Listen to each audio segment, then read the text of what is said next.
It's not good enough, John. We're live now, Wendy. You have to leave immediately.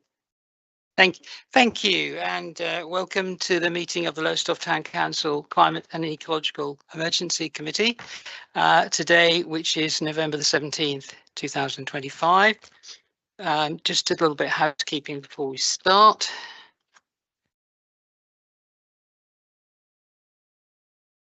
In the event of a fire, please follow the instructions and directions to the fire exits and make your way to the assembly point adjacent to the Quick Fit building.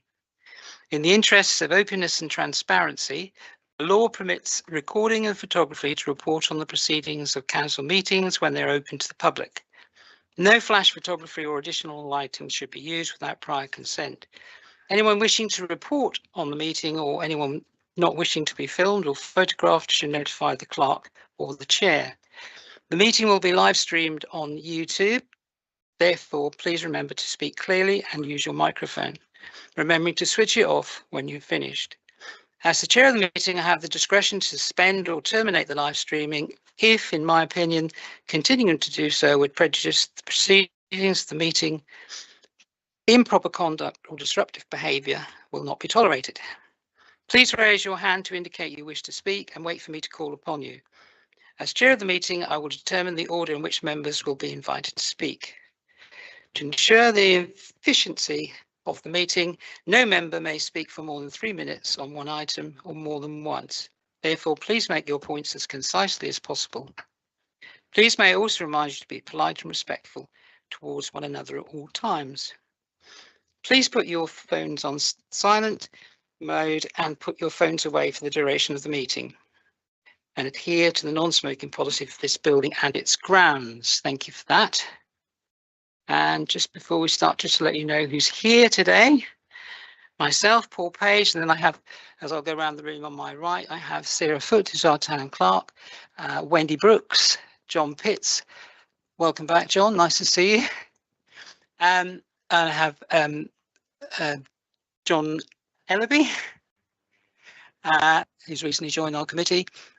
Andy Pearce, welcome back to our committee, Andy. Nice to see you again. After worked hard on this committee in the past, and Graham Parker. And on my left, I have Taylor Williams, who is our committee clerk and also our planning assistant. Taylor, have we any other apologies for absence?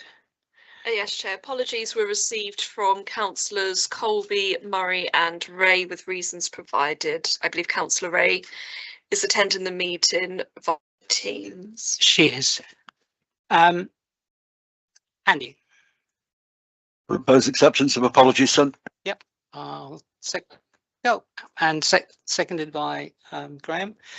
Do you know? Can I ask? Oh, we vote on that.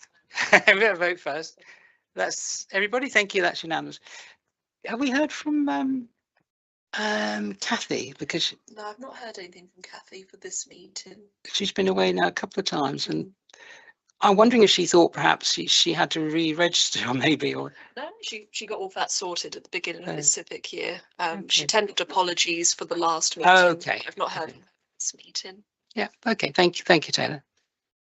Right then to 76 declarations of interest in dispensation. 76.1 to receive declarations of disclosable pecuniary and other registrable and non-registrable interests from council on items on the agenda. Anybody got anything? John? Thank you, Chair.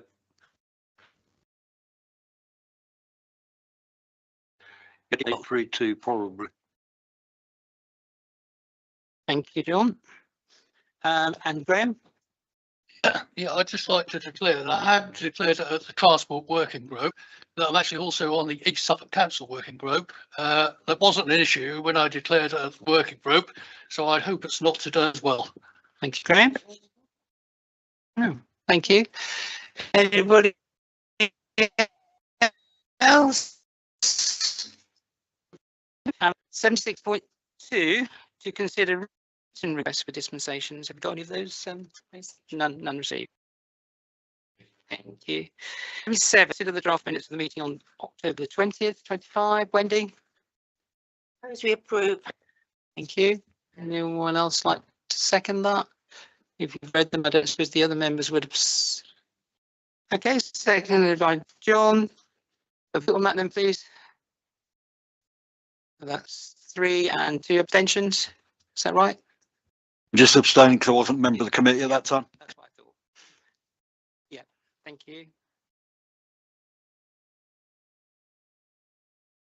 78, public forum, an opportunity to for the public to make comments on any matters on this agenda and to consider any advance comments from the public. Taylor. So no advance comments received.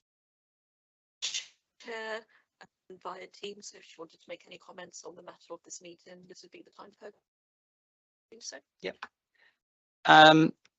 Sorry. Chair. Left the room, didn't I, at the interest part? So if Mr. Ellaby had any interest that relate to the agenda, his only opportunity. 8.31, 8.32. Yeah, so his only opportunity to speak on them is in the public forum. Oh, Yeah.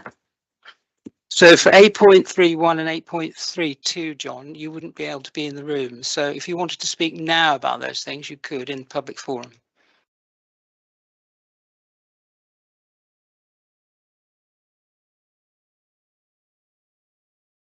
I've got to speak now on that item.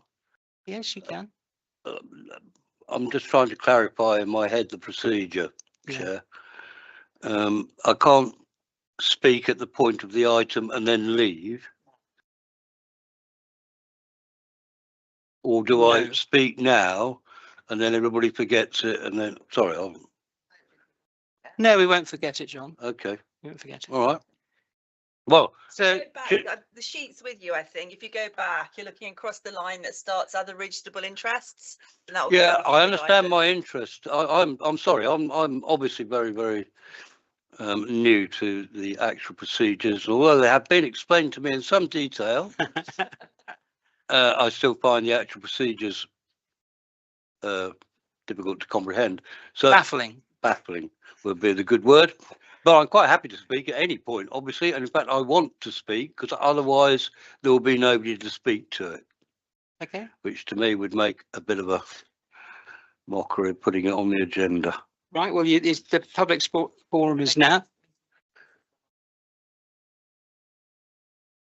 Yes, there is. Yes. Yeah. Sorry, Andy. Yeah, I just want to say by way of reassurance, is like, obviously, if you speak now, you're speaking as a member of the public and then leaving the room. But when the item, we do have your briefing papers, which Yes. I've read, and obviously any of us can speak to the written comments that you've applied. So it's really your chance to say anything other than has been provided in the briefing paper Yeah. in support of what you're seeking from this committee. Thank you for that Just- clarification. That's that very makes sense. useful, Andy.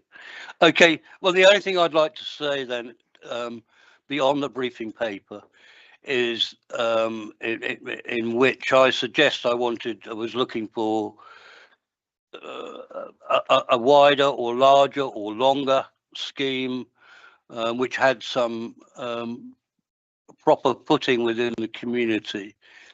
Has been a benefit of many emails recently, which have had one of which I quote in the briefing paper from Caroline Topping of ESC, who says we should get behind it and we would fund it.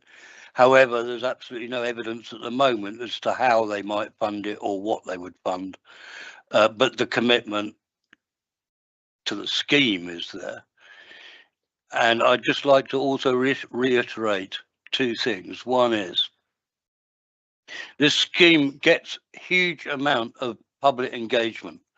The number of people who think it's a good idea, who participate, who ask me and ask the venues whether it's going to continue, and they offer unsolicited praise for the idea. And because LTC has got its branding on most of the boxes and things, there is some kind of connection there which could be exploited a good deal in the future.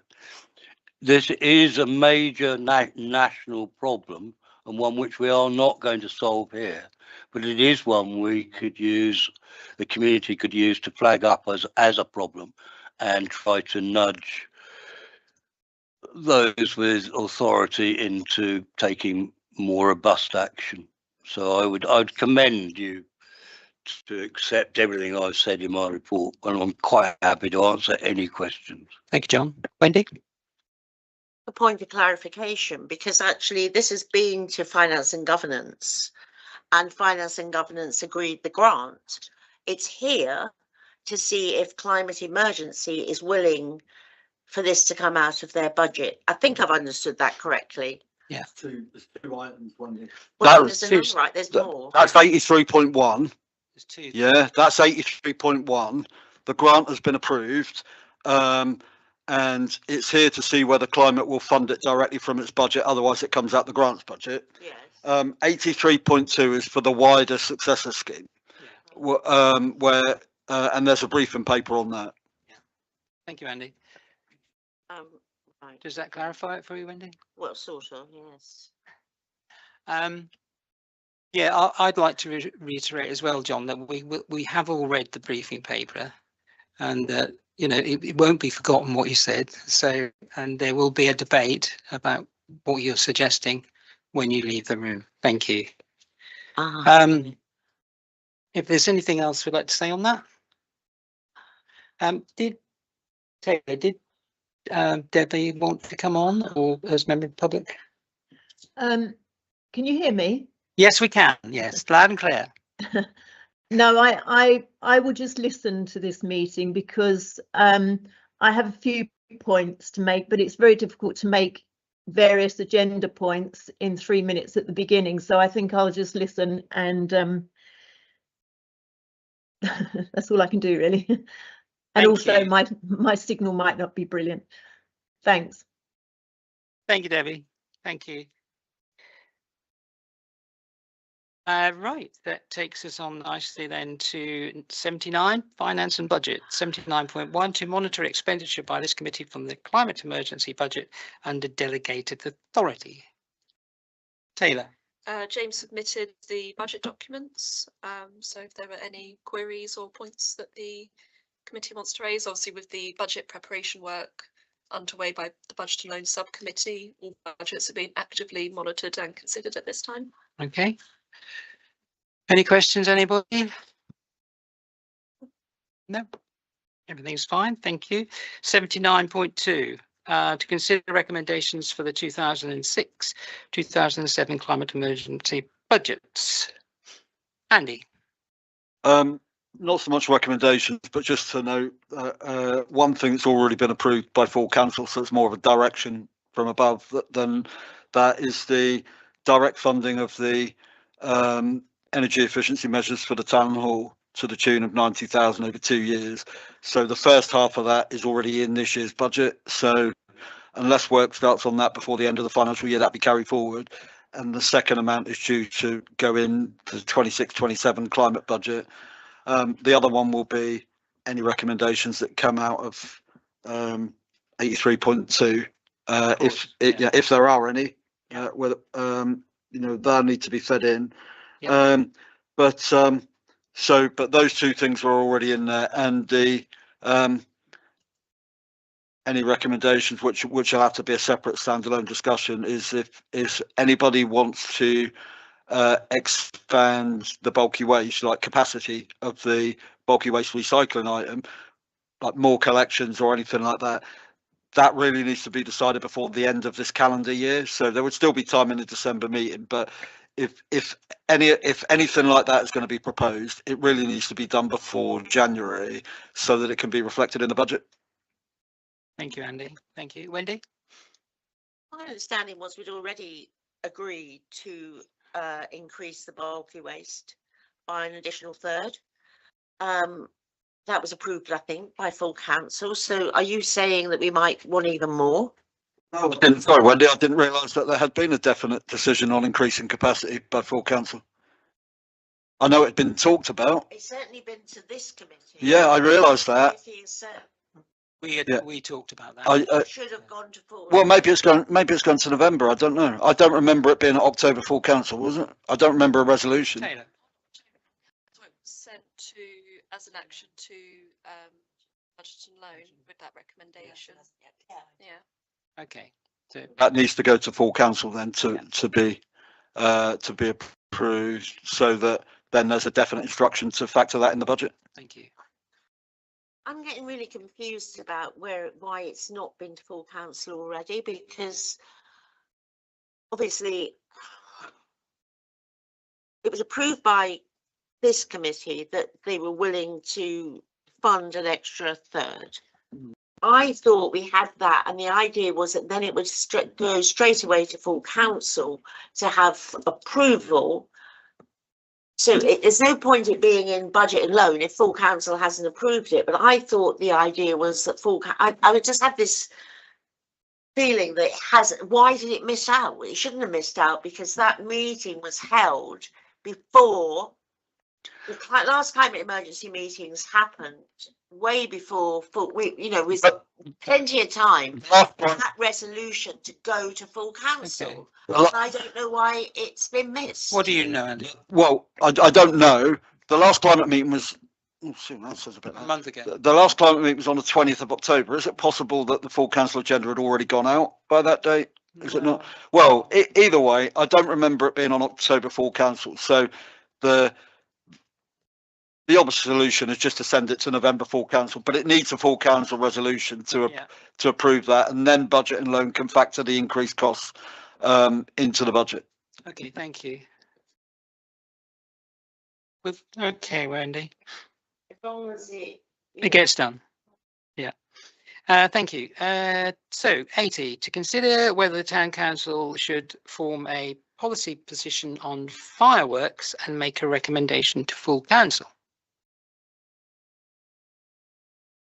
Hi, Penny. That's fine. Wendy. Yeah, I imagine most people are aware that after we'd actually got through bonfire night this year, there's been a huge amount of public interest in having more controls over both the sale of fireworks and public displays. And the interests are from protection of wildlife to protection of veterans and people with post-traumatic stress, the kind of distress it causes them, wildlife, people, animals, pets, and the distress. But there has been a huge surge in and it was quite much quieter, I thought, this year in Lowestoft than normally. So I think the mood is changing about, aren't they great fun? And there's various petitions. One is, I think the one that has the most support is that fireworks will only be sold to people who are having public displays. But also with that is a caveat that they will only, if they reduce the decibels from 120 to 90, the effect on wildlife and people is diminished enormously.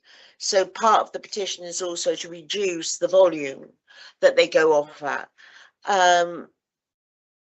I mean, at this stage, I think the town council should form policy that we support this petition, that firework displays should only be held on public land and shouldn't be available for sale in shops for people, children, adults to chuck at people, and that there will be serious attempts to reduce the volume because of its the bad effect it has on both pets and it has on people who have various mental health and post-traumatic stress syndrome.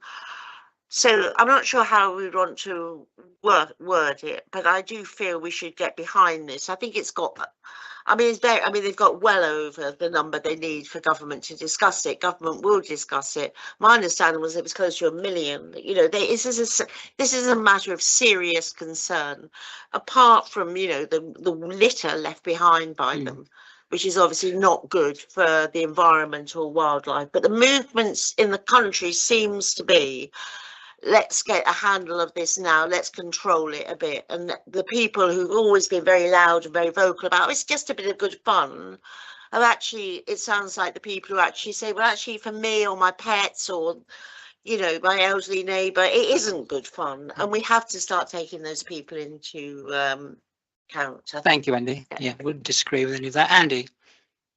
Yeah, no, I don't either. So just to be clear, obviously we had a disagreement earlier in the year. Let's be absolutely clear. That was over a funding agreement. That was for an organised display, and there was a recommendation in that agreement to use low noise fireworks. Apparently, you're not allowed to say silent fireworks anymore. You have to use low noise because they're not completely silent. So on that basis, I don't see any particular clash between what Wendy said there and what happened earlier. I did actually have a look around this, and I'm not aware of the other positions, but the one that's before Parliament, the one that's past the threshold of signatures that it has to be discussed and receive a response. The wording on the petition that's been presented to Parliament is to ban the sale of fireworks to the general public to minimise the harm caused to vulnerable people and animals. Defenceless animals can die from the distress caused by fireworks. The RSPCA comment on that was the RSPCA has expressed its desire for firework noise levels to be reduced, sales restricted, and firework free zones to be established, as reported in Birmingham Live. And the operations manager of where are we? Cheltenham Animal Centre said the sudden loud noises, bright flashes and vibrations can make animals panic in response, leading to disorientation, injury, or in severe cases, fatal outcomes. The charity's campaigns manager said, we want to see a restriction of firework sales to licensed venues only and limit to a certain number of days when people can set off fireworks. So all of that personally I could support, because it is not a blanket ban that would remove organised public displays at set days of the year, you know, which if they are licensed, part of the conditions could be how close are they to housing, how close are they to vulnerable people, and so on like that. That could, you know, that could be factored into the conditions for licensing. So, you know, on those basis, restriction of fireworks to licensed venues only, limiting fireworks to a set number of days a year, not selling them to the general public, only selling them to organised displays. I mean, all of that as a compromise, you know, between what we have currently and a blanket ban, because I think the issue is, like, when I was a kid, you only really used to get fireworks on Guy Fawkes Night. On the 5th of November. They weren't on sale all year round. Very occasionally you'd have them at New Year's. But really locally, we didn't have them at New Year's. You'd get the organised displays for, you know, you'd watch them on the Beeb, you know, on the Thames and that. But they weren't on sale all year round. And you didn't have the situation that we have now. And, you know, I grew up with a dog and she was terrified of fireworks. She was terrified of thunder as well, incidentally. So she'd just cower under the kitchen table, panting and shaking all night. So I have total sympathy over this. But it was a one night a year thing then. Now it's potentially any night a year. When someone has a birthday, they're off. You know, when it's a bank holiday weekend, they're off. So I totally agree. It's excessive. It's out of control. And it's like, if there is going to be like a measure to control and compromise, where is it going to be drawn? I don't know how to frame that in a proposal. But all the comments that have been made on this petition, I could support as a compromise if that's how we're going to do. I don't personally support a blanket ban, you know, that extends to organised displays, because I think providing they're controlled properly, you can still have those without causing these harms and detriments. But in what way we want to support it, I don't know. I mean, the petition wording is not calling for a blanket ban, is it? So it's asking for a ban on sales to the general public, which is not a ban on displays. No. How you want to express our support will depend on whether I can support a recommendation or not personally. Thank you, Andy. When do you want to come back? One of the key reasons for the massive response that local people is to do with noise. And you didn't mention noise, and the thing that people Andy did, because he said about his dog. About his dog. Noise. In your kind of summing up, you did. And I also I said I mentioned all these comments that have been made, Right. including restrictions on sales, I could support. It has to include, I mean, yes, you know, just in public areas, but public spaces approved and at limited times and all the rest of it. Totally agree with that. But I think it has to explicitly say as well that we have to start having quieter fireworks. That is the thing that's really upsetting to animals and really upsetting to you know, war veterans, people with PTSD. That is, it's the noise that, you know, we've got the litter afterwards, and the thing is the noise, and the noise has to be highlighted within what we basically agree with. All the bit highlights the detrimental effect that noise has. No. And can get noiseless fireworks. Yeah, but as Andy says, they're not allowed to be called noiseless because they're not noiseless. Yeah, but they are available. Yeah, Andy. I don't agree with that, but I'm sorry, I don't disagree with that, but you have to be careful how you say it, because Wendy started out by saying we need to support the petition. The petition is not calling for low noise fireworks. The petition wording that I read out was ban the sale of fireworks to the general public to minimise the harm caused to vulnerable people and individual defenceless animals can die from the distress caused by fireworks. So either we're going to support the petition or we're going to ask for something else on top of. Because if we just support the petition, it says nothing one way or the other about noise. So we need to be careful what we're saying, because if we're supporting the position, we have to go with the wording that's on the petition that's been presented to Parliament. If we're asking for something else, then, you know, that's something else. I'm certainly not against putting restrictions on noise, and, you know, and as I said, if the recommendations are that only licensed venues, licensed organised displays should be able to have fireworks, then if they're licensed, there will be terms and conditions to grant a licence, and that, I imagine, is where the noise controls will come in, as well as the proximity to residential housing and other people who might be adversely affected by them. So I think the restrictions on noise, if that's the route we're going down, would have to be in the licensing. But it really depends. How do people want to frame any recommendation? Are we supporting a petition that doesn't mention noise, or are we saying something completely different? Yeah, thank you, Andy. Wendy, let me make this the last one.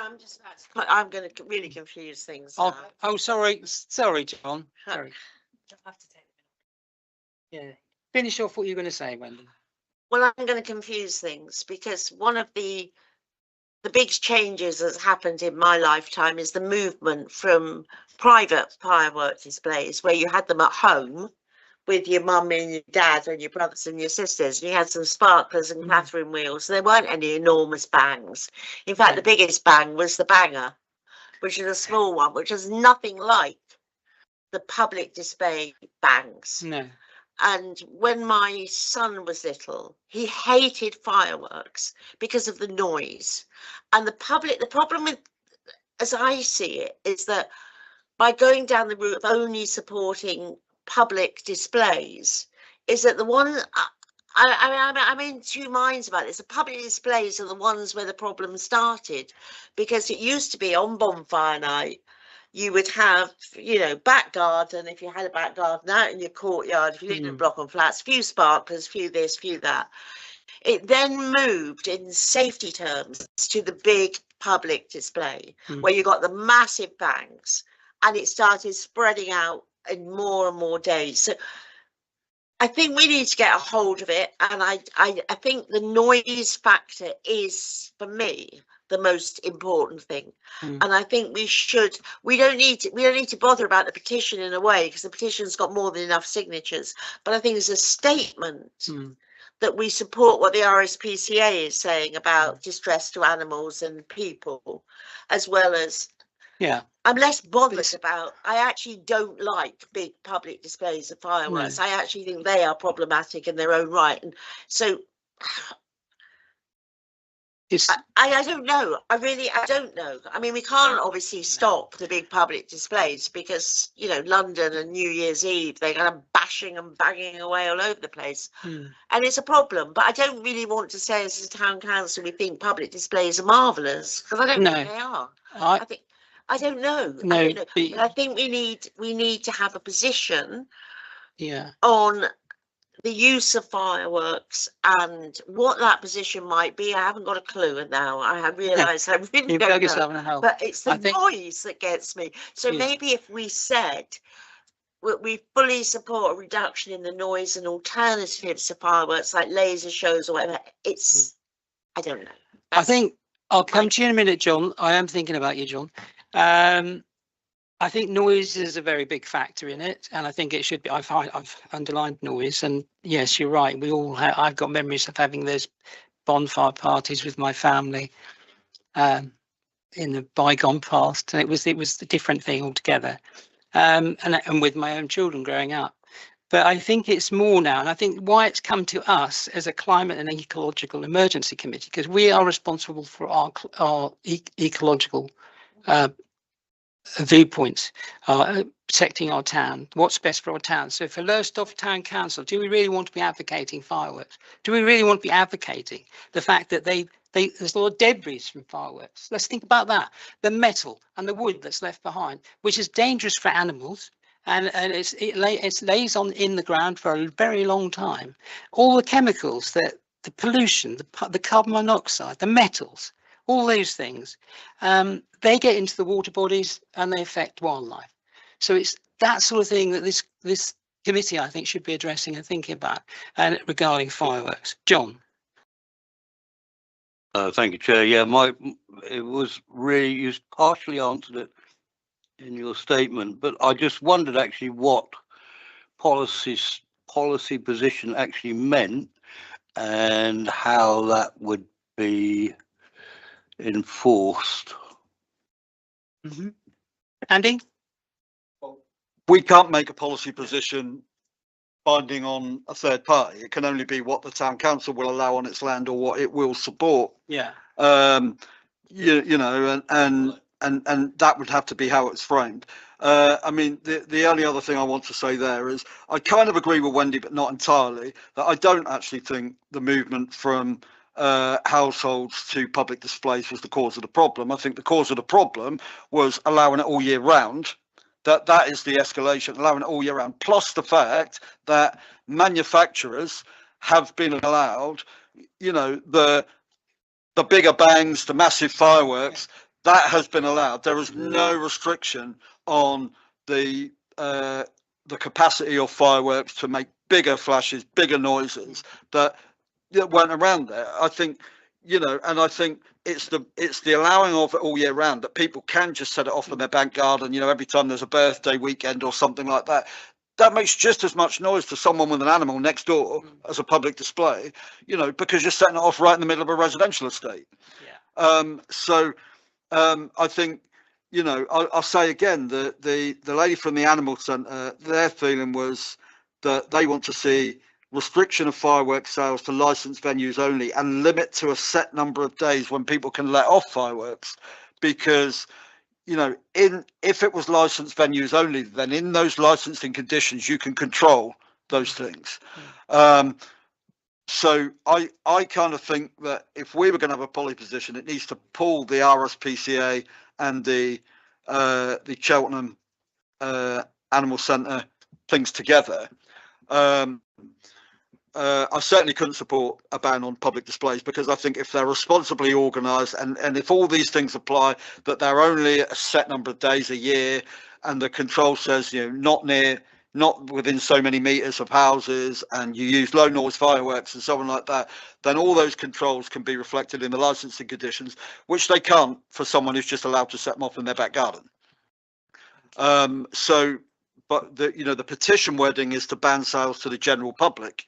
So if they were banned to the general public, so it was only licensed displays that can be held, then you can take local conditions into account and put whatever controls you want in the terms of the license.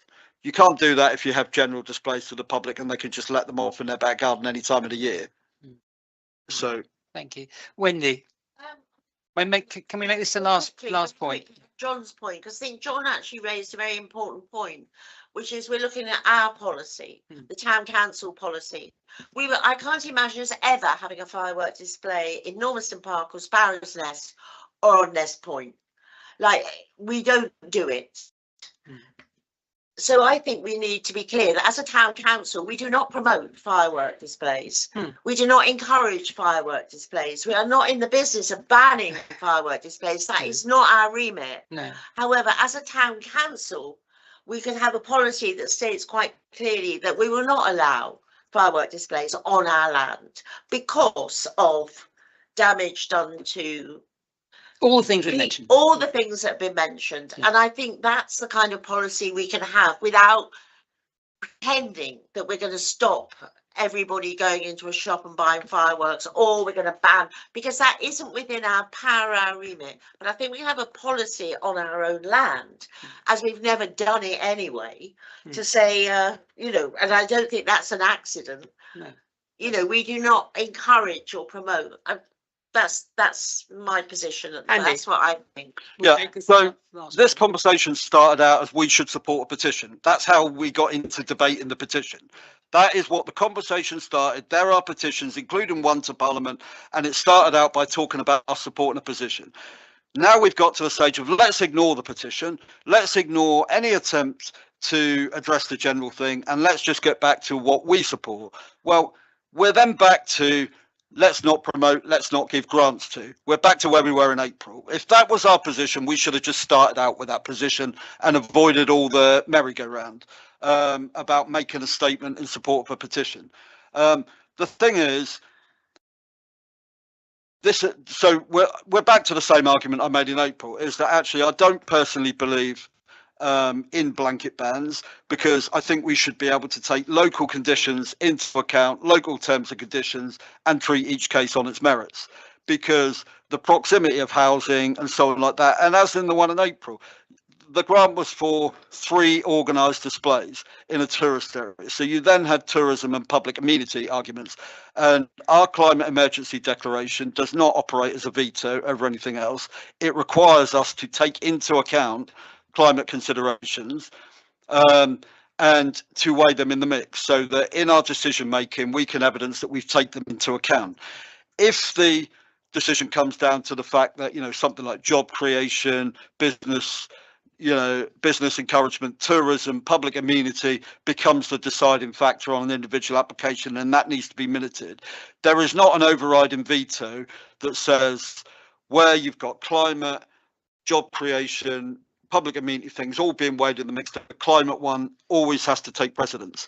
So that is why I believe in an each case on its merits approach, because the circumstances on any individual application will be different. If you do a blanket ban, you're binding yourself. You're not giving yourself the option to give a grant to or approve a public display on a piece of land that is, you know, largely removed from nearby human habitation, you know, residential estates, and in an area that's already largely tourist orientated. And I just believe that we should give ourselves that flexibility. I'm not saying we should authorise every application that comes through the door, any more than I'm in favour of a blanket ban. I am in favour of each case on its merits, taking individual circumstances into account. So I don't really favour a blanket approach either way, either blanket allowing them or blanket banning them. I just think it should be each case on its merits. But so we really need to be clear what it is we're asking, because as I said, you know, the original discussion was about the petition, and now we're talking about something completely different. But the agenda item, Andy, was to consider whether the town council should form a policy position on fireworks. Yeah, so I'm not disputing that's the agenda item. I'm talking about the discussion started out referencing a petition. Now we've moved completely away from that. So we need to be clear what it is we're asking. If we're saying that it needs to be a blanket ban on promoting or giving grants to, then that needs to be explicit in the proposal. Because we've just had a debate over something completely different, and now the conversation's moved basically to what it was in April, which is a very, very different proposition. Yeah, I think we have to have a resolution. We're taking too long. Wendy, last point. Okay. Unless you've got a proposal. Well, I have. The agenda item was quite clear to consider whether town council, which I formulated with Taylor tying me down to say, what is it you want on the agenda? Right. And this is what's on the agenda. whether the town council should form a policy position on fireworks and make a recommendation to Just full said- council. said that. What we've been having is a debate about the issues in favour and, you know, what are the advantages of fireworks, blah, blah, blah, blah. Mm. That's the kind of general debate. There's been no, you know, that's what's been happening. So what is your So proposal? my proposal is that the town council's policy should include that we will not allow firework displays on our land, and that we will not fund firework displays. I'm making this up, of course. I mean, so it's what I believe in. I don't think we should fund public firework displays, nor should we allow them on our land. Sarah. So with respect to past decisions, could this be a policy position from the 1st of January 26, something like that? Because Yeah. we have funded an event that will be taking place, I believe, on Boxing Day this year. Okay. That's already a decision of the council. yeah. So to introduce this policy at this stage From would January. be contrary to a previous decision of the council. Absolutely fine. So that's your proposal? Yes. Anyone like to second that proposal? I'd second that proposal. So we'll have a vote then. Those in favour? 2. Those against? 3. And abstentions? 2. Get all that, Taylor? Thank you. Does the other member of the public member need to declare any interests? Because they arrived late. Oh, I think Taylor was onto that. There's just one thing about an address. Just one address. Is there any? So, interest to to be declare? clear, Yeah, just her. the town council has no policy on fireworks. Mm. We have no position. We don't have any thoughts on it. That's what we've just voted for. No, we haven't, with respect, Chair. What we have voted against is your specific proposed policy position, which was to ban them having on our land and to ban any promotion or fireworks. That's what you wanted, a blanket ban. Okay, so the resolution was not carried. It does not mean it was not a vote to say we should not have a policy position. That's the next step. But thank you, Andy. So that we'll have to go away and think about that. Thank you. We'll Oh. move on. Normally, people would suggest amendments or something, but obviously they're so keen that this doesn't go Well, anywhere. They didn't bother. Well, Can I have a reply? Look, you wanted to draw this conversation to a close, Chair, I did. and make it a proposal. So after having a roundabout discussion about a national petition, we decided we're going to have an entirely different local proposal, which was very specific, but also was a blanket ban. That was voted against. If you want to extend this item and have more discussion, we could have one and we could have a go at a compromise proposal. But my understanding is we were time limited. But we emphatically did not vote to have no policy position. We voted against the specific proposal that was made. So Councillor Brooks's statement that we have just voted against having a policy position is entirely and factually incorrect. Thank you. Yes, it is. Thank you. Anyway, There's nothing in any of our standing orders. There's no policy that says we support or we don't support. You said, We have no policy. respectfully, Councillor Brooks suggested that we had voted to have no policy position. We did not vote to have no policy position. We voted against a specific yeah, proposal. that's right, Andy. Thank you. Okay? And that was defeated. Thank you, John. If we were voting on whether the council should form a policy position, then I would have voted in favour of it. Okay. But I can't. But I haven't voted in favour of Wendy's proposal because it's Okay. not the same thing. Okay. Okay. Would you like to rephrase? John, can you, if Can't John do is that. proposing, if John is proposing that the town council formulate a policy regarding fireworks and firework displays, I will second his proposal. Yeah, yeah. Can we go back on that? We can't. We've voted on it. Well, no, we can. that's what we because- would consider proposing. It's not going to be done today, but it As long would as go we to- can agree a mechanism for the policy to be formulated, Later. please. Can I make a suggestion? Yeah. Because I am also not averse to having a policy position, which is why I'm emphatically saying that we did not just vote No, no. against. So having a policy position. what's your suggestion then? So my suggestion is that the town council should formulate a policy position. My personal policy is it should be each case on its merits, but maybe we should have a framework or a policy to guide any decision. You know, what will and won't be allowed, what must be taken into account, whatever like that. But I would suggest that, so I would say the weather, although the committee has resolved not to support the specific proposal that's been presented, I will make a first part proposal that the town council should formulate a policy position regarding its support. That's what John's proposed.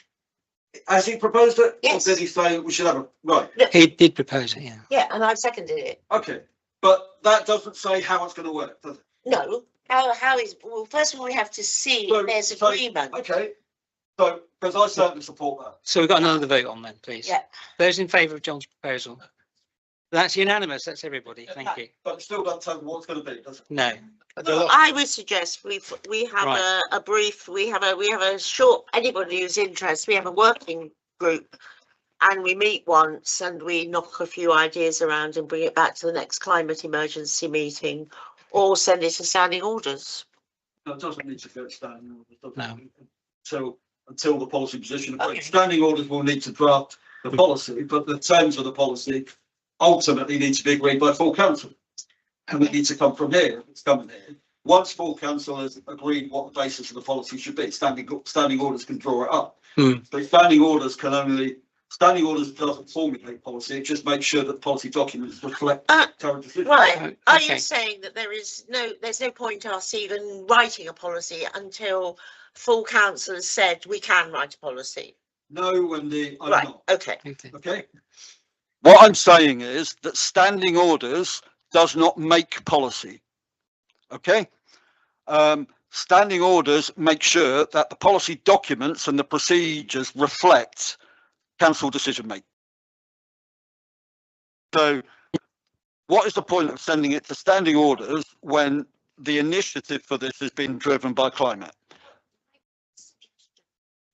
That we had a working group of the interested parties in climate emergency who get together for one-off meeting and knock together a policy that they base it, and then it comes back to the next climate meeting in December. We vote on it if we support it or not, and then off it goes to full. So why have a working group? Why not just bring it back to the next climate meeting? Because we will come back with exactly the same argument. Well, no, we won't. Why can't, what is wrong with a few interested people Wendy.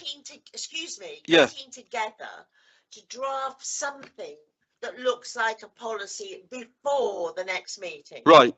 Excuse me, Chair, can I answer? Please don't shout and belittle at me, Wendy, because we won't have the same arguments, because the debate that we've been having for most of this item has been around the national petition, and it was only in the last 3 or 4 minutes that we got into a local proposal. The only thing on which we disagreed were the specifics of your proposal, which was an outright ban on displays on town council land and an outright ban on promoting and funding public events. There has been no discussion on any other thing. All the comments that have been made on the national petition, I've just said I could support any of those. So I suspect there probably won't be a great deal of disagreement. It is just how to formulate them into a policy. So I would actually bring it back to the next meeting. Everyone give some thought into it in the meantime and bring it in the next meeting, because I suspect actually there's a lot of consensus. I think there's a lot. I think we can work it out, Wendy. Graham, Yeah, I think Andy's partly just said what I was going to say. go on. I think what needs to happen, I think we need to invite all councillors to a working party led by climate. I think we then need to come up with some sort of ideas and discussions. It needs to come back to climate to vote for it or not against it. Then it then goes to full council and then go back to standards for them to actually. Thank you, Graham. But Graham's completely misunderstood what Andy said. Andy said this goes to the next meeting. There was no mention of a working party. So I think we just individually put our brains and just draft something for the next meeting. Okay, we'll take it on then. Thank you, everybody. Thank you, John. Thank you, Graham. That took a long time. 81, to consider avenues of community engagement and relevant actions. 81.1, to receive a report and discuss plans for the climate event for 2026. And there's a meeting paper on this. I hope you've all had a chance to read it. I would have one, and maybe I should address that to the officers. I'd have one worry about that. It's wonderful. Is there enough time to get all of that done by May? That's what I would say. I mean, Christopher's not here, but that's an awful lot of work to do.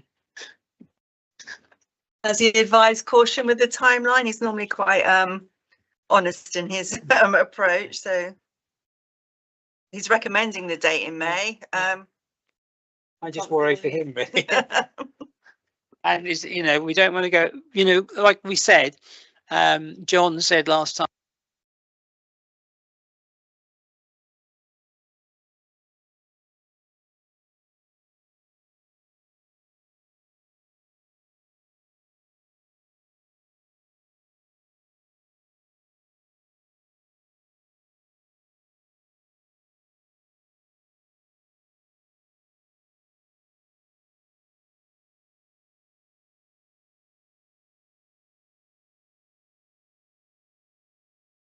No, not that one. This, you need this one Yes, for the I'll- chairs one. Yeah, good. Thank you. Thank you very much. Thank you. I've been using that one, Sarah. Sorry, yeah. So the main thing I thought was getting the public their engagement. So I'm worried that if we already only have 6 months, we're going to go off half cock again, if you know what I mean. Anyway, we'll go around to what people think. That was my concern. John, did you have your hand up first?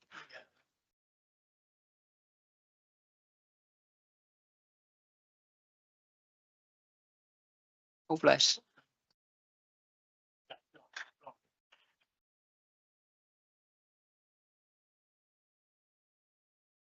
Of course you can. Yes, thank you. No, you need a firework to sit on. Get Wendy, and I'll get this. This was a request from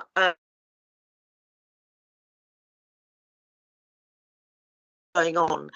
If Chris is happy to organise it for May, I think we go for May. Chris knows what he's he would say if it wasn't possible to get anything organised. There was nothing wrong with the organisation of the one in September. It was the attendance. They were in. It certainly wasn't a rushed or bodged event by any It's stretch. very well done. It Yes. was really, really well But done. we didn't have enough But- people, Wendy. No, so we were looking at the kind of how can we get more people there, and we felt very strongly that, well, I felt, and I think others agreed, that actually there was so much going on in September. It was just yet another event. Whereas May is quite light. It's still, well, we've got December, we've got 6 months. If Chris is happy, I think we support this. Okay, thank you. John, you had your hand up first.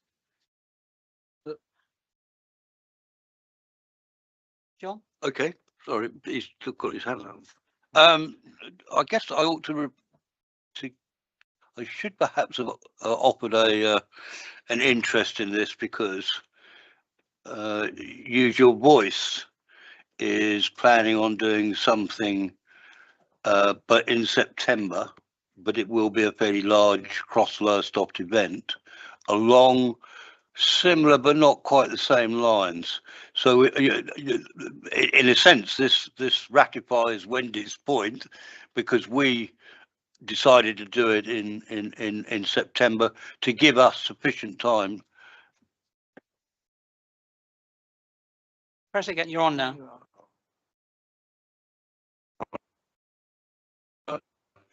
To get it organised, but it also adds to the plethora of activities in that time. So, I'm quite happy to support a well planned as this. Look. Thank you. Penny?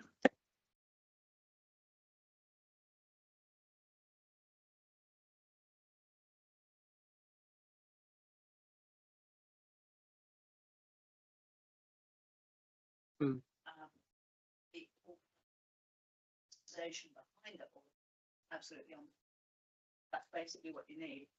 Yeah. I wouldn't like any slurs that our staff aren't on. Sorry? I wouldn't like any slurs that our staff aren't on the ball. Oh, no. The staff are extremely on the ball here. Yeah. Mm. Mm. They organised it really, really well, and they didn't have 6 months. So I'm not saying it can be done. Yeah, my experience, and if I could just address that, is that when you're trying to get in, say, caterers, when you're trying to get in people to perform, people to authors and things like this, they're already booked, and that's a difficulty I had 3 or 4 years ago. But we'll see what happens. Andy. Right, so in the briefing paper from Chris, who is our events manager, in addition, specifically the point as to whether 6 months is enough, section 5.0, proposed date and strategy, a date in May 2026 is strategically recommended. So it's not just is he happy with it, he's recommending it for the following reasons. The first one, viable lead-in time, provides a realistic 6-month planning window, mitigating the quote-unquote limited turnaround risk identified by this committee. He also mentions optimal conditions, maximises the potential for good weather to encourage high public turnout for an outdoor event. We're complaining we had 2 washouts in August. I mean, nothing's guaranteed, but I get the point he's saying. You know, but he also said contingency plans for indoor venues will be included, so there'll be a fallback option.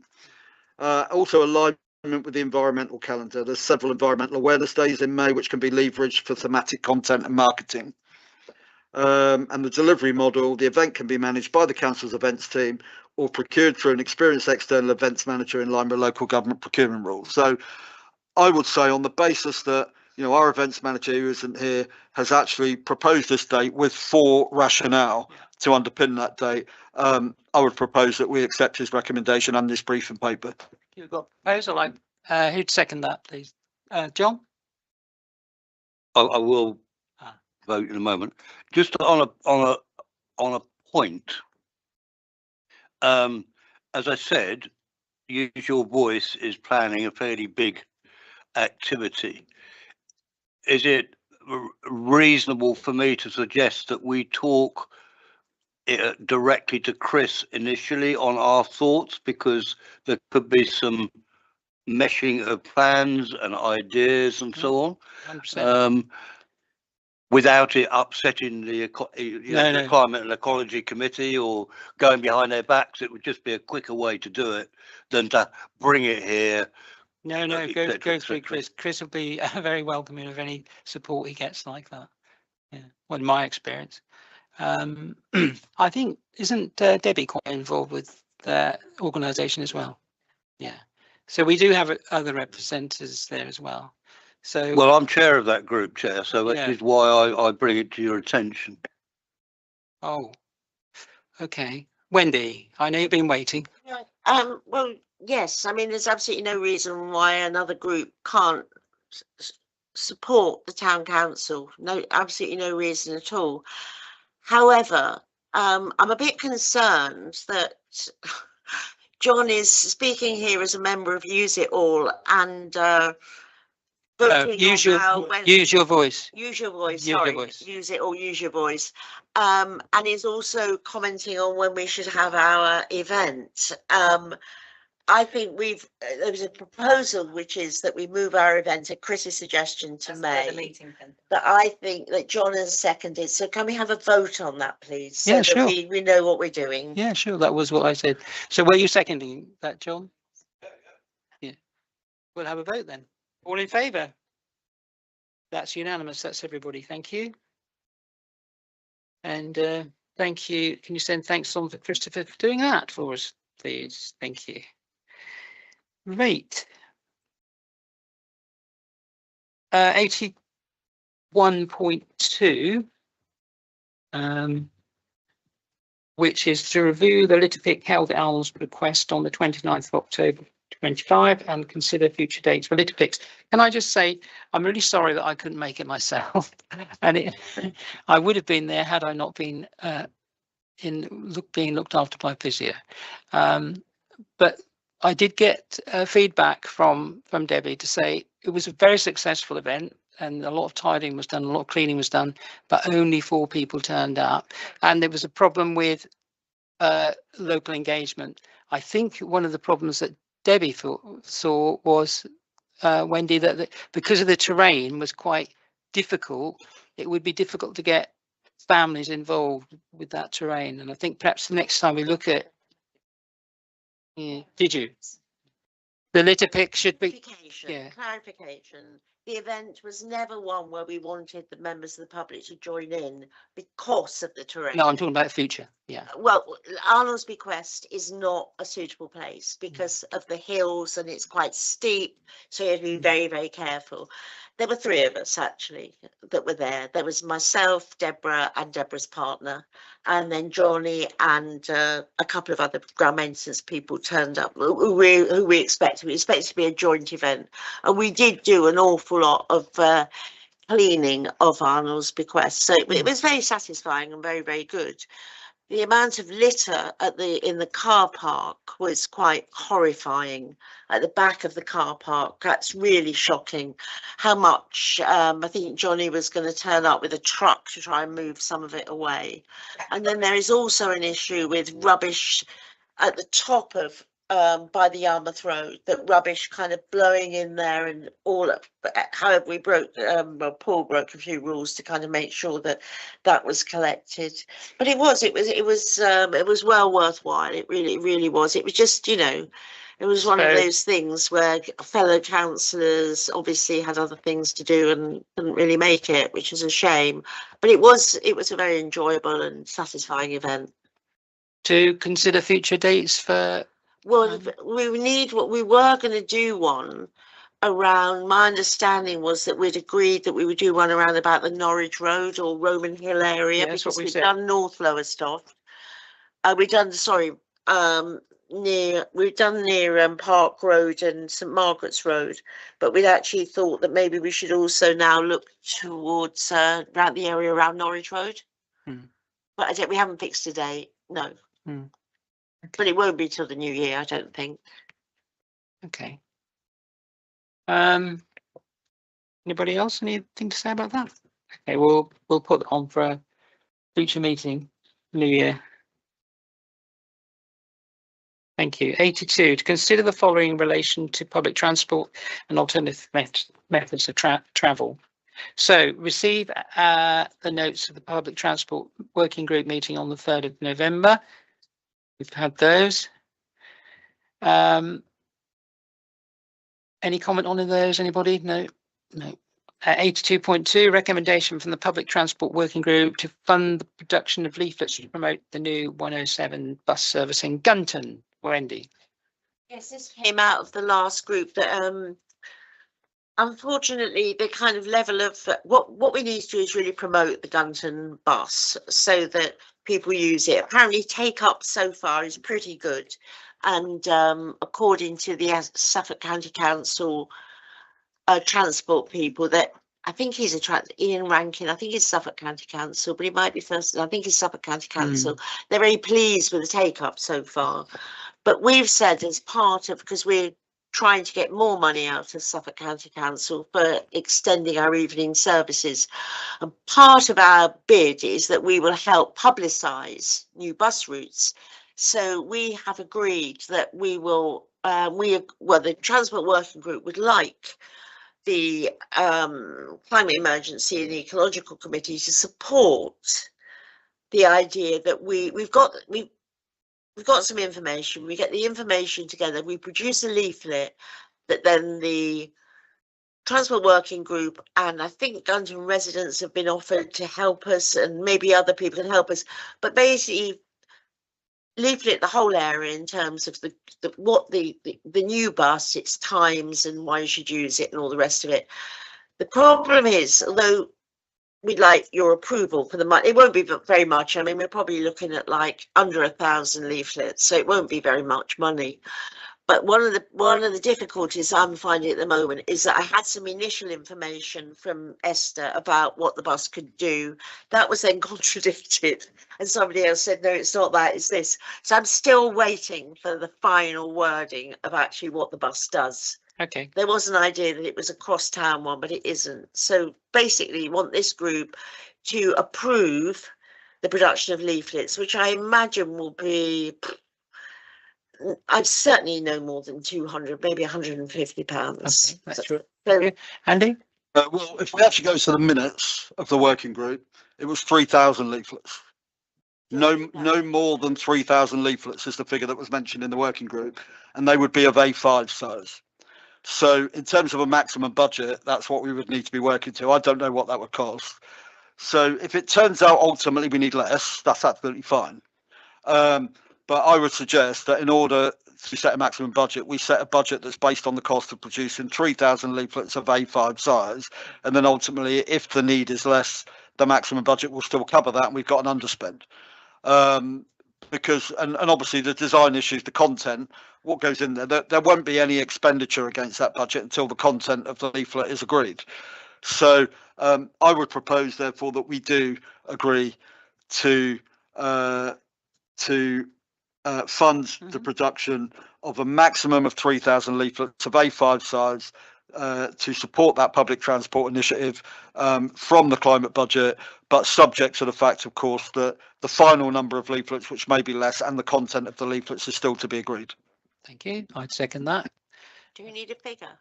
And Well, you got any idea what the cost of 3,000 leaflets at A5 would be? I'd have to double check that. That's not distribution costs, that's printing only. How are they going to be distributed? Well, that'll be done by volunteers, so that's been taken into account separately.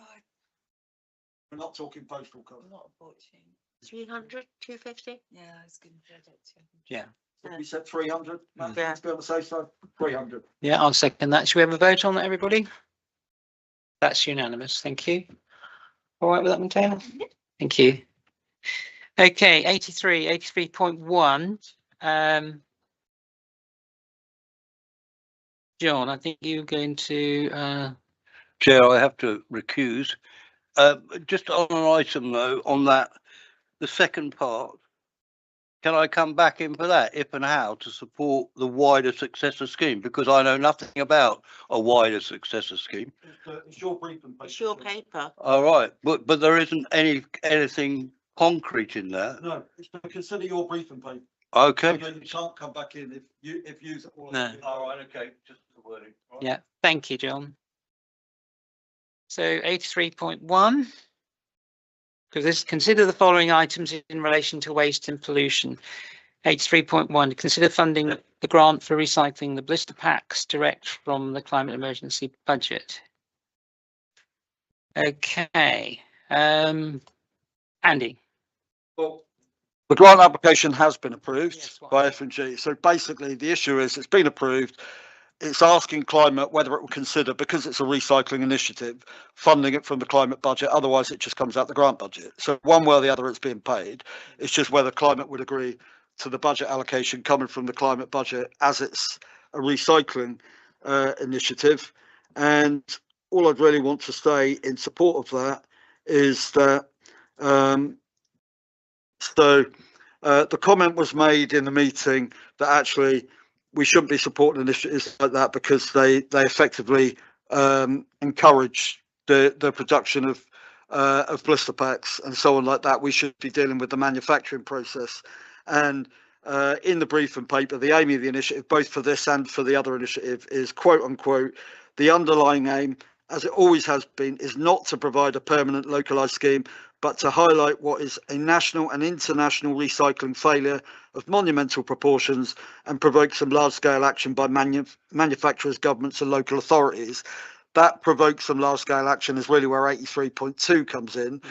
But in the meantime, the two statements I'd make in support, climate emergency terms of reference number 7, penultimate bullet point state, considering any climate emergency action by local groups and public service providers which might assist the council's climate emergency activities, one of which obviously is reducing waste and recycling.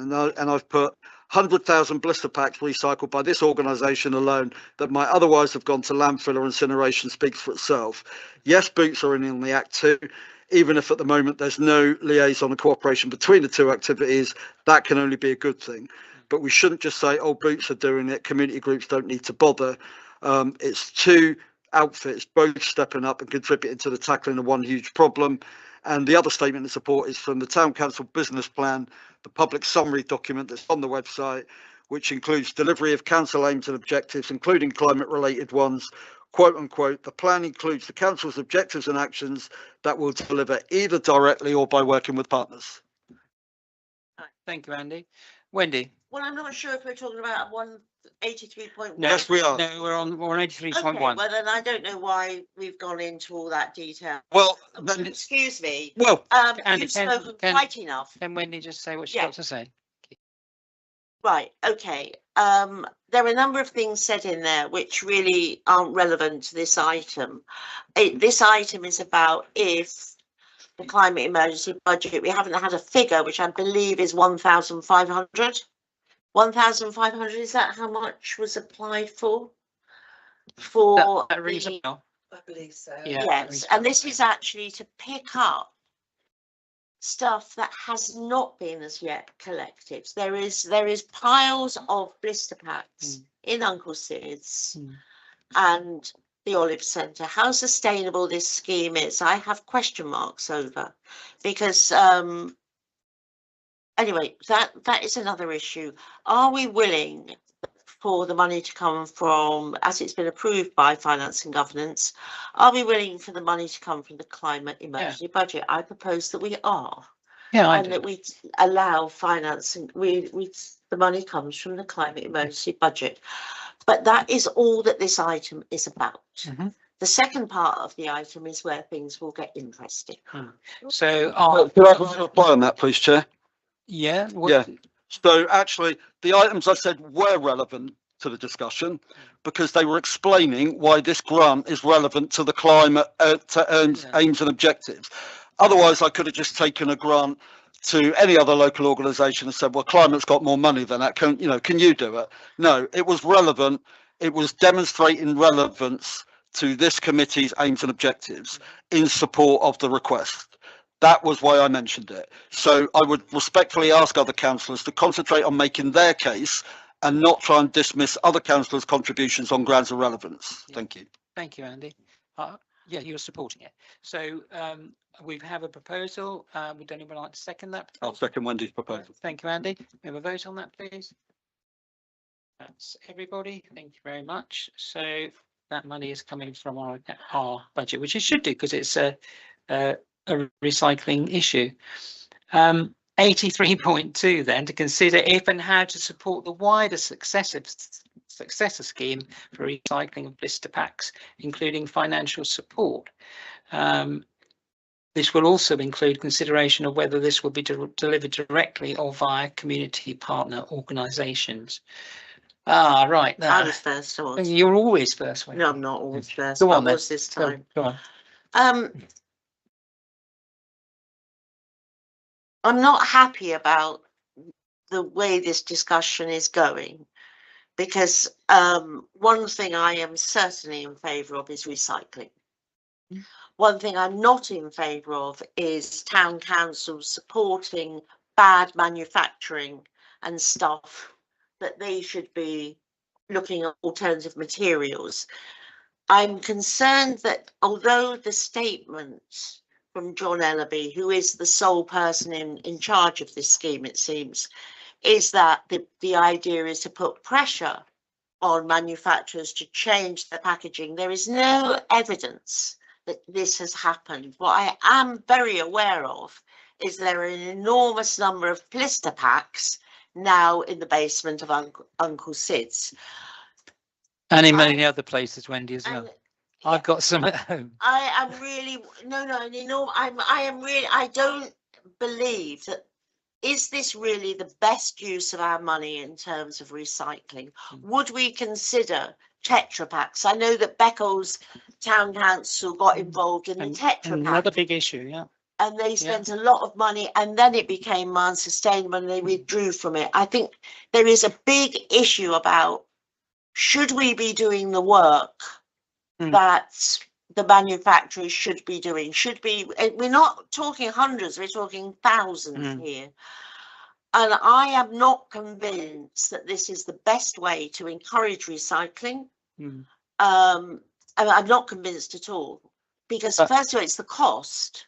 You know, why is the cost falling on the town council, which is basically an organisation that collects money from local people to recycle things that manufacturers seem to be doing nothing about? No. It's just like, why is the cost falling to us? I have a big question mark. I'm certainly not ready to support this scheme, I will come to, worthy as it seems. I'll come to you, Andy. My way of seeing it, this was going to be a short-term measure to apply pressure to the pharmaceutical. Well, to show them that it's the consumers who are actually doing the collecting, and it should be the producers who should do something about all this waste that's laying around, and you know, bring it up, advertise it, get people interested, and then belittle them and say, come on, we're doing all this work, and get the MP involved. I think that's the way ahead. Andy. Yeah, and these are not either or conversations. Okay, I will repeat again. The initiative, as quoted in the briefing papers, is, quote unquote, the underlying aim, as it has always been, is not to provide a permanent localised scheme, but to highlight what is a national and international recycling failure of monumental proportions and provoke some large-scale action by manufacturers, governments and local authorities. That is what Use It All are trying to get the 3 levels of councils involved to help put that pressure on.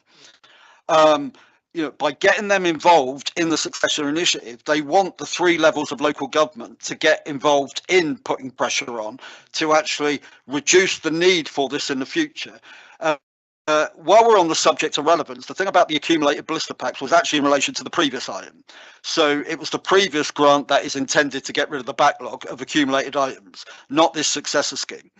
And as I said, you know, and it's not actually, the grant is not for the collection of the items, it is for the recycling of them. And 100,000 have been recycled already off the back of the previous grant. So that is some statistic, because they could have gone to landfill or incineration. And in terms of, yes, why is the town council funding this? Well, actually, because those blister packs have been used by local people. So that is waste that has been generated from the consumption of local people. So it's entirely relevant, because it is recycling of waste that has been produced by local people. Now, those local people had no choice. You know, they needed the medicine. It's produced in that packaging. They had no real choice. It was a Hobson's choice. But it is still local usage. But these 2 things run alongside each other. It was a grant to deal with the here and now, because whatever pressure we put, whatever manufacturing changes, they're not going to be in place in time to deal with the here and now. But alongside that, it's a twin track approach. There needs to be sustained pressure. You said it, Chair, on the government, whether that's via our MP or via an alternative route, to try and bring about change. And that really has to be legislative driven, doesn't it? Yes. To force manufacturers to change manufacturing. They're not going to do it out of goodwill. It has to be driven by legislation. So that has to involve the MP. Unless we're proposing to write direct to government departments, whatever. So again, you know, the climate emergency terms of reference item 7 applies to this item as much as to the previous one. Considering any climate emergency action by local groups and public service providers which might assist the council's climate emergency activities. That applies to this item too. And then the Lowestoft Town Council business plan, which includes delivery of council aims and objectives, including climate related ones, quote unquote, the plan includes the council's objectives and actions that would deliver either directly or by working with partners. So whilst there is nothing specific for us to support at the moment, because the mechanism needs to be worked out, I am in favour, like in principle, in general terms, that we need to support a community initiative that is not just encouraging, is seeking the buy-in of the 3 local authorities, so town, district and county, to basically have a joined up approach and to put pressure on government to deliver legislative change to put pressure on the manufacturers. So I think that in principle support. I think if my proposal is that yes, we should seek to support this community request to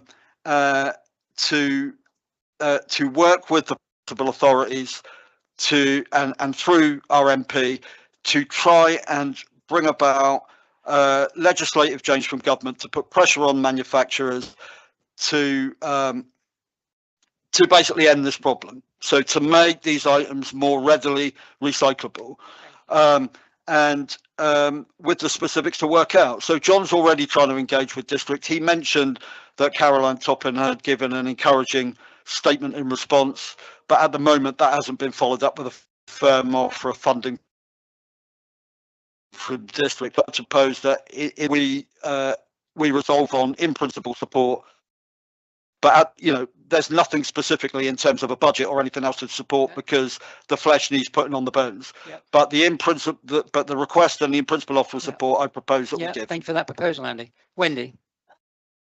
Well, I mean, in his own admission, he's the only person who's actually involved in doing this, and there has been an enormous build-up of these blister packs. We have given money in the past, and we have just given some more money. So I'm wondering, why is it that this stuff that seems to be like that Mickey Mouse Sorcerer's Apprentice, it just grows and grows and grows, and nothing is happening?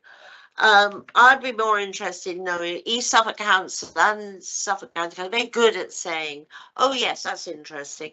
Yes, we'll think about that." But actually, when it comes to it, there's no money or anything. I think I am worried about the growth of blister packs in various shopkeepers' basements as we go. And I don't think I'm not against what John's doing, but I do think it needs better thinking through, because somehow or other there's something not working. If these have been piling up since June and nobody's collecting them, there's obviously a problem in the system I'm not sure that money is actually going to solve it.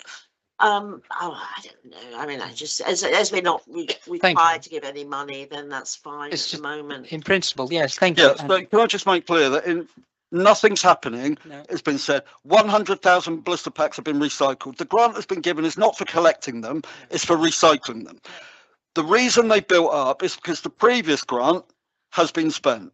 Okay, because you have to purchase the boxes to send them off to a specialist recycler, which is up in Hull or Grimsby somewhere, to recycle them. So 100,000 have been recycled. Okay, the blister packs that have built up are the reason that the recent grant has been written to deal with the backlog and anticipated collection between now and February. But that is only a stopgap. That is acknowledged that this is an interim means. It's the only way to recycle these blister packs and prevent them from landfill incineration until there is concerted action at the highest level to put pressure on manufacturers. Yeah. This second scheme is to seek support from all three levels of local government to put pressure on those manufacturers. So they are two separate things, but they are complementary. Yep, thank you, Andy. So we've got a proposal from Andy. Would anyone like to second his proposal? Graham, second. Thank you, Graham. Shall we have a vote on Andy's proposal then? For Wendy? Against. One against. 4 for and 1 against. Okay.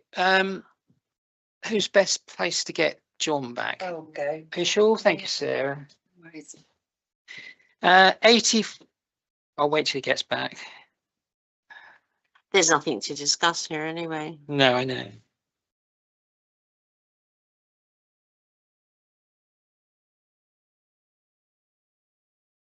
He's gone home. No, he's left his stuff there. Ah, here he is. Thank you, John. Right, 84. To consider the following items relating to the energy and water supply of the built environment of Lowestoft. 84.1. The Suffolk Water Recycling, Transfer and Storage Winter Consultation 2025. All right, the consultation runs from Wednesday the 29th of October to Wednesday the 10th of December and seeks feedback on the various things. the proposed location of the new advanced water recycling plant, the proposed locations for 2 service reservoirs, one close to the existing Lodgewood water tower near Sibton and one near the airfield in Eye. The pipeline corridors connecting this key infrastructure components. So the consultation materials, including the brochure, the book of plans, the interactive map, blah, blah, blah, can be found, and you should all have had that to look at. But I am The aware. local event as well, isn't there? Is it next Yeah. weekend? Yes, Yes. there's a sort of an engagement thing. But I am aware that there's such a lot of stuff to take in there. I'm not sure if every member of this committee has had a chance to read read all of that, and then whether we're in a position to make a. Yeah, I will come to you, Andy. So it went to planning as well. Obviously, planning meets fortnightly. So there's a consultation end date of the 10th of December. Planning was in the same situation. People hadn't read it at the last planning meeting. So it was agreed to defer it till the next planning meeting, so people had a chance to read it and then formulate a consultative response at the next planning meeting. Unfortunately, we're not going to be able to do the same in climate because there's not another climate meeting before the 10th of December. But would it be possible to say, like, if members do want, if they do read it and they have any recommendations that they want to go in the town council response, if they feed them into staff, they can go to planning and then they can build into the consultative response that's agreed in planning? Really good idea, Andy. Thank you. Wendy? I think there's something on the councillor update this week. There's a kind of whole consult, it's all there. Some of you know I work for a small parish which conversely is affected by the other site, and we had the engagement event in Eye the other day, and it's definitely, if you can get along to the engagement event, it's definitely worth going along to. It does make it a lot clearer, and then when you're going online and looking at the consultation information, you just want to drill into the site that affects you, not the overall thing, because there's lots and lots and lots of land parcels on the consultation where the pipe work will go through from one place to another. So yes, you're right, it's an extensive consultation document, but if members can get along to the event next Saturday, Thank you. yeah, it's worthwhile. And then obviously what Andy said about putting your views through. John? Thank you, Chair. Yeah, I have read it, I think. I certainly tried to read the document online, and I can't see that we'd ever have any trouble in saying, let's have better water provision, because we certainly do need it in this area. The only question that I would say is that there is quite a lot of stuff going around about it's being necessary for Sizewell C. And in their document, they say very specifically, well, it's one of the beneficiaries, Sizewell C, but that's all. They see it as a customer. But it'd be kind of interesting to see what happened if one recommended, okay, we're all for that, except the bit which supports Sizewell C, and see whether that has any effect, because it is the whole water usage has been heavily emphasised by Sizewell C's requirement for water. Thank you. Thank you, John. Andy? Yeah, so these are all valid points if we're putting the individual consultative. But as I said, there was an item on planning for the town council to consider a consultative response, and a delegation on responding to consultative responses is through planning. So if people have any ideas on what they would like to go in the town council corporate consultative response, if they feed them in before the next planning meeting, they could be taken into account by planning. But I also thought aside, well, because obviously when I opened up this document, it opens up by basically saying that, you know, East Anglia is essentially a dry zone, and I thought, okay, so why have you cited it? Actually, when you get to the drop down and says, what are we consulting on? There are 4 very specific points, which are the proposed locations for the advanced water recycling plant close to Lowestoft, proposed pipeline corridors, points 2 and 3 for 2 routes, and the proposed site locations for the 2 service reservoirs. They are not consulting on anything else. So the consultative response has to be relevant to those 4 points. Otherwise, it will just be ignored. Yeah. But I mean, I agree with the point that's been made, but the consultation those 4 specific points. So all I would say is that, yes, if people are going to do individual consultee responses, inform yourselves and do what you need to do. But if you want to contribute to the town council consultee response that will be agreed in planning and you're not a member of planning, could I suggest Feed it into the office? the office, Yeah. so that it can be fed, it can be passed on to planning, can be Yeah. considered in the agreed response. So that's for all members if you want to just send that through. Graham? Yeah, I just want to second that because I totally agree with what Andy's just said on that. But if you want to get involved, I'm not sure that's a you can proposal. get their input back into planning. Yeah, it was a proposal. Oh, sorry. Yeah, sorry. I mean, whether it needs to be one, I don't know, but Yeah. you know. Just oh, we'll make it official. We've had a proposal. We've had a second. Can we have a vote on that, please? This committee. That's Penny, you voting? Yeah, sorry. That's everybody then. That's unanimous. Thank you. There's a lot of homework there for you all. Right, 85, date and time of next meeting is Monday the 15th December. Items for the next agenda. Anybody got any items for the next agenda? Oh, quiet. Okay, that's it. Well, I'd just like to say thank you all for attending and thank you if you're watching the recordings. Good.